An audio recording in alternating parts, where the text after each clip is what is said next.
I like the floodlight because it's way brighter, number one. It's able to move on an angle. It get kicked around, but still works perfectly.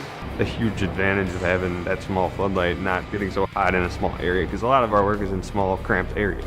You got 3 different tones. Sometimes you don't want it to be as bright as it can get, so it's a way better advantage. Being able to plug a cord into it is beneficial, especially if you are going to be using it all day long.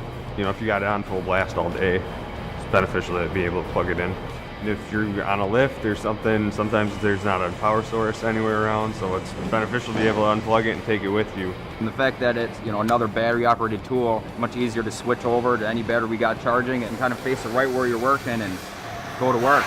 This has a hard plastic outside, very, very, very durable for this application. When it's compared to a halogen, you know, it just seems like you drop it once, they're done. You can tell it's constructed pretty well. It's very dependable, that's all we use.